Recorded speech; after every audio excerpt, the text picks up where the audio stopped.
India వ్యాప్తంగా ఉన్న film lovers taste లో గణనీయంగా మార్పులు వస్తున్నాయి. అందుకే గతంలో కంటే ఇప్పుడు డిఫరెంట్ కాన్సెప్టులతో సినిమాలు వస్తున్నాయి. ముఖ్యంగా మల్టీ స్టారర్ మూవీలకు ప్రేక్షకులు జై కొడుతున్నారు. అందుకే ఈ మధ్య కాలంలో టాలీవుడ్ లో ఎక్కువగా అలాంటి మూవీలు వస్తున్నాయి. వీటిలో ఎక్కువ శాతం సక్సెస్ అయ్యాయి. దీంతో దర్శక నిర్మాతలు, హీరోలు మరిన్ని చిత్రాలు చేయడానికి ముందుకొస్తున్నారు. ఈ క్రమంలోనే ఇప్పుడు రామ్ పోతినేని మరో స్టార్ హీరోతో కలిసి మల్టీ స్టారర్ చేస్తున్నాడని తెలిసింది. ఆ విశేషాలు మీకోసం. ఇస్మార్ట్ శంకర్ తో మళ్ళీ సక్సెస్ ట్రాక్ ఎక్కిన రామ్ పోతినేని ఇటీవల కాలంలో ది వారియర్, స్కంద సినిమాలతో వచ్చాడు. కానీ అవి నిరాశనే మిగిల్చాయి. దీంతో ఈసారి ఎలాగైనా భారీ సక్సెస్ సాధించాలన్న లక్ష్యంతో డబుల్ ఇస్మార్ట్ అనే సినిమా చేస్తున్నాడు.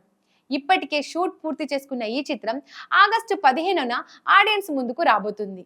ఈ మధ్య కాలంలో వరుస చిత్రాలతో ఫుల్ జోష్ లో కనిపిస్తున్న రామ్ పోతినేని నటించబోయే కొత్త సినిమా గురించి ఎన్నో రకాల వార్తలు వైరల్ అవుతున్న విషయం తెలిసిందే. దీన్ని ఫలానా దర్శకుడితో చేయబోతున్నాడని చాలా రకాలుగా వార్తలు వైరల్ అవుతున్నాయి. ఈ క్రమంలోనే త్రివిక్రమ్, హరీష్ శంకర్ సహా ఎంతో మంది దర్శకుల పేర్లు కూడా తెరపైకి వస్తున్నాయి. రామ్ పోతినేని నటించబోయే కొత్త సినిమా గురించి ఓ సంచలన వార్త తాజాగా ఫిల్మ్ నగర్ ఏరియాలో వైరల్ అవుతుంది. దీని ప్రకారం అతడు టాలీవుడ్ స్టార్ హీరో నందమూరి బాలకృష్ణతో కలిసి మల్టీ స్టారర్ మూవీ చేయబోతున్నాడట.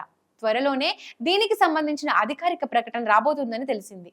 ఇది బాలయ్యకు 111వ సినిమా కాబోతుందని అంటున్నారు. రామ్ పోతినేని, నందమూరి బాలకృష్ణ కాంబినేషన్ లో రాబోయే సినిమాను మిస్ శెట్టి, మిస్టర్ పొలిశెట్టి దర్శకుడు మహేష్ బాబు పి తెరకెక్కించబోతున్నాడట. ఇప్పటికే అతడు దీనికి సంబంధించిన స్క్రిప్ట్ ను కూడా రెడీ చేశాడని అంటున్నారు.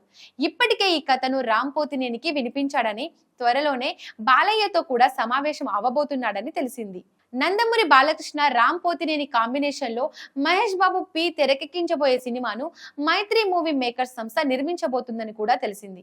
ఈ చిత్రాన్ని కామెడీ అండ్ ఎమోషనల్ డ్రామాగా రూపొందించబోతున్నట్లు సమాచారం. ఇద్దరు బడా హీరోలు కలిసి చేయబోయే ఈ సినిమాను పాన్ ఇండియా రేంజ్ లో తెరకెక్కిస్తారని కూడా టాక్ వినిపిస్తోంది. ప్రస్తుతం నందమూరి బాలకృష్ణ బాబీ దర్శకత్వంలో ఓ సినిమా చేస్తున్నాడు. దీని తర్వాత బోయపాటి శ్రీను దర్శకత్వంలో అఖండ 2 సినిమాను చేయబోతున్నాడు. వీటి తర్వాతనే రామ్ పోతినేనితో కలిసి సినిమా చేసే అవకాశం ఉంది. ఒకవేళ ఆయనకు వర్కౌట్ కాకపోతే మరో టాలీవుడ్ సీనియర్ హీరోని సంప్రదించాలని రామ్, మహేష్ ప్లాన్ చేసినట్లు కూడా తెలిసింది.